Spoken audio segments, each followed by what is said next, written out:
Welcome to today's gaming retrospective, where we take a deeper look into the critically acclaimed game Sleeping Dogs, which follows an undercover detective who is trying to infiltrate one of China's biggest triads. Sleeping Dogs was developed by United Front Games. This developer was based in Vancouver, Canada. The developer was founded by former employees of other development studios. Some of these included people from Volition, EA, and Black Box Games. The studio was founded back in 2007 and was active for 9 years. The studio would eventually close down in 2016. Some of the notable work that United Front Games did included the creation of Mod Nation Racers, which was a racing title developed for the PS3. They also assisted Microsoft with Tomb Raider, the Definitive Edition for the Xbox One. They also helped with the development of Halo, the Master Chief Collection, and finally their best work would come with the release of their original IP, Sleeping Dogs, which was originally released for the PS3 era. I don't do this often, but I'm sorry, I was wrong about you.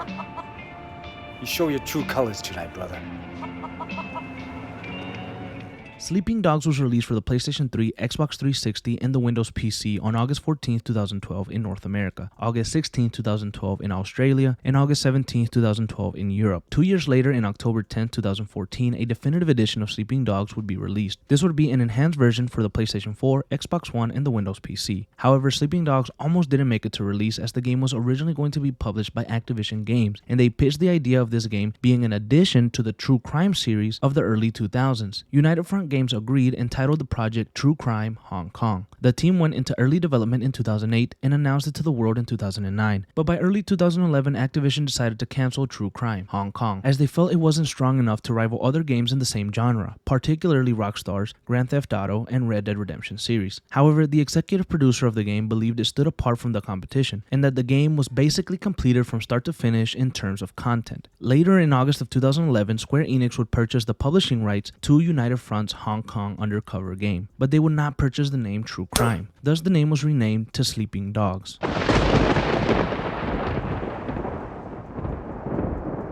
Sleeping Dogs is a story that follows Wei Shen, who recently returned from San Francisco, where he worked as a detective, to his hometown of Hong Kong. He is now part of the Hong Kong police force and is working undercover on an operation to weaken one of the most powerful triads in all of China. He is to infiltrate the Sun On Yee. However, it is revealed that he has a personal connection to the triad that others may view as a vendetta against them. This would involve his younger sister, who got addicted to drugs that the triad provided. She passed away due to a drug overdose, and this would later play a part in his mother's suicide. Some of his colleagues were worried that this assignment could cause many problems. However, Detective Wei Shen believed he could take on the operation with a clear head.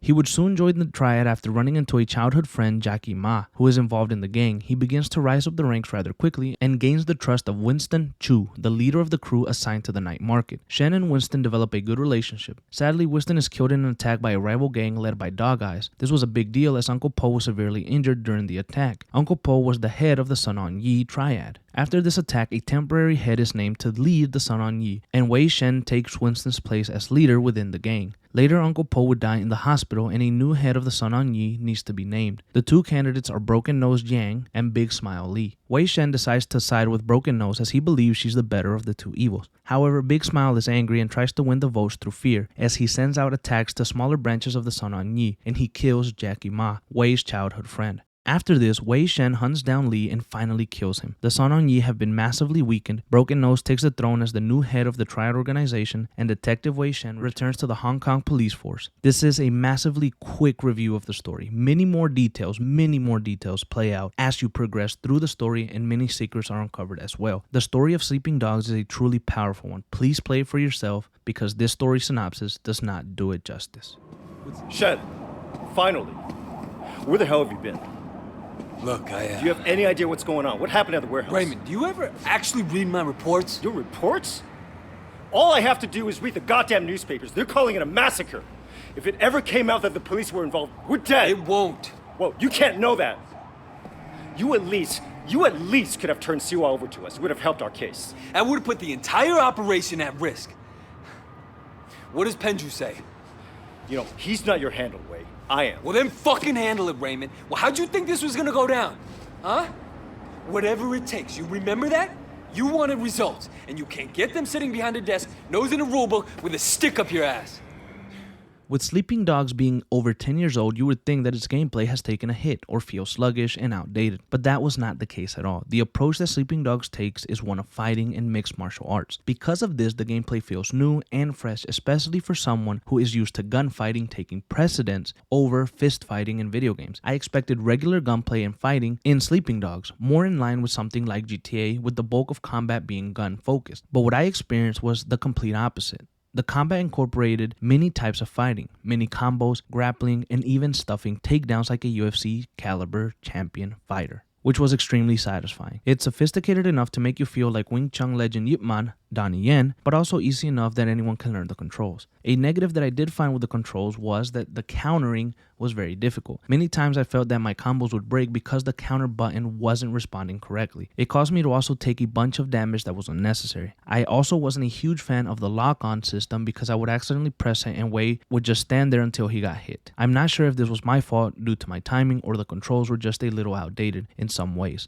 Now, it's not all just mixed martial arts. The game also has gun combat, which was a little surprising because I was 8 missions in and many hours into the story, and not once did I use a gun. I began to think maybe there isn't any gun usage in the game, but not long after that I finally used my first pistol, and the weapons feel very strong and frankly overpowered. They are a blast to use when available. You have shotguns, handguns, assault rifles, and grenade launchers. My personal favorite and best gun in the game was the regular pistol. The car mechanics are arcade-like and feel very different from something like a GTA. However, because of this, I found myself being pretty terrible at driving. Now, Hong Kong is beautiful in Sleeping Dogs. It felt like a breath of fresh air to play in a city that I wasn't used to, and I was happy to not be running around Hollywood or New York. Hong Kong felt very alive and busy. There were people walking everywhere. There was traffic. The night markets were packed, and people were calling out to you trying to sell you food, clothes, drinks, massages, and anything in between. The people around the market or food vendors began to know your name the more you were around, and they began to refer to you as Wei. There's also an enormous amount of side things to do, like favors, drug busts, police work, racing, and dedicated side missions that move the main story forward. There are also many women that you meet during the story that you can call later in the open world and go on unique dates with them. It's a neat and small feature that really immerses you in the game. Sometimes you have open worlds that feel empty, but Sleeping Dogs doesn't feel like that in any way. That is because there's actually a lot of things to do and the setting is always alive.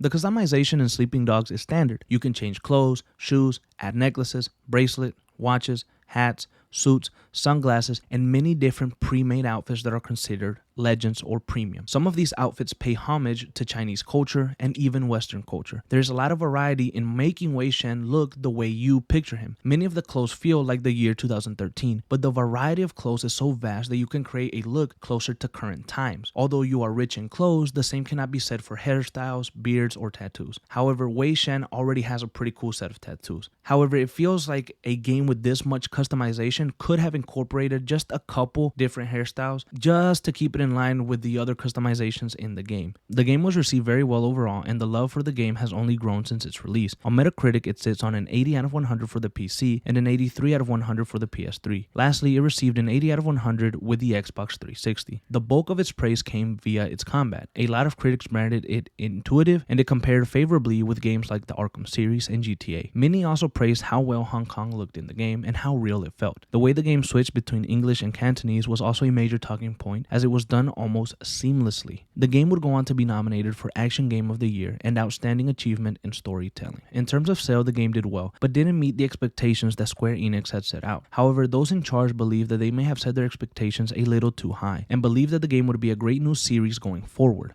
By the end of September 2012, Sleeping Dogs had sold an estimated 1.5 million copies, and by March of 2013, the game's sales rose to 1.75 million copies. Although the sales numbers were defended by the president of Square Enix, it was still branded a failure in the publisher's eyes.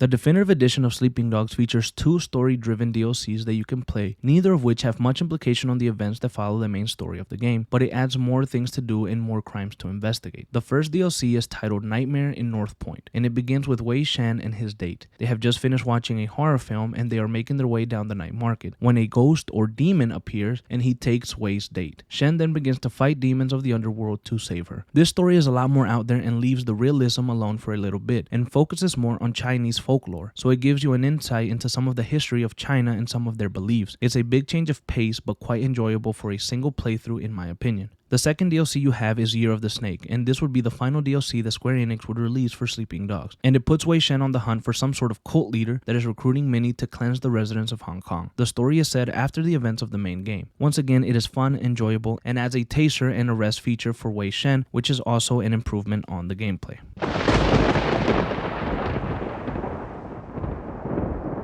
With how well the game was received critically, and with hopes riding high that Sleeping Dogs would be the beginning of a new series, in early 2013, United Front Games began their work on a sequel to Sleeping Dogs that would see the story pick up after the events of the original game, and would once again follow the ruthless detective Wei Shen. According to reports, this game would pair Wei with a new corrupt partner by the name of Henry Fang. The bulk of the story would take place in the river delta located in China, and taking a page out of GTA 5's book, Sleeping Dogs 2 would reportedly let you swap between Wei Shen and his partner Henry Fang. This would have been United Front's biggest game so far. It seemed like they were ready to go all out with the Sleeping Dogs series and create something unique and creative. Sadly, it would never come to be. In the end, Square Enix was losing money, and although Sleeping Dogs was loved by the fans, it wasn't in their best interest to invest the type of money it would take to make the game. Ultimately, Square decided to focus on Hitman and the Tomb Raider reboot, and cancel Sleeping Dogs 2 in 2013. However, with the bulk of development being done on the game, Square Enix decided to use that and release an open-world free-to-play game titled Triad Wars, set in the same city of Hong Kong, featured in Sleeping Dogs. The game would have a beta tasting phase in early 2015 to gauge interest. However, there was none, as it was only available for PC and it was not wanted by the people. Ultimately, Triad Wars was scrapped as well, and that was it for Sleeping Dogs.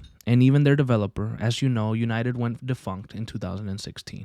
Sometimes life can be really unfair. We may get hooked onto a TV show that gets canceled in its first season, or we see a movie that's left on a cliffhanger and we never get resolution to it. Sometimes you get a brilliantly unique game that stands out and delivers extraordinary combat with a beautiful story that deserves a sequel, but it's canceled because it just wasn't benefiting those at the top. Sadly, that's the fate of Sleeping Dogs, a game that could have been a series, a game that died just as it was learning to breathe. Sleeping Dogs would have been a perfect trilogy of games or a long-standing series that could have kept United Front Games in business. Sleeping Dogs is a special game that I wanted to dive into since it first released back in 2012. In doing this retrospect, I set out to learn more about the game, what inspired it, and why it was canceled.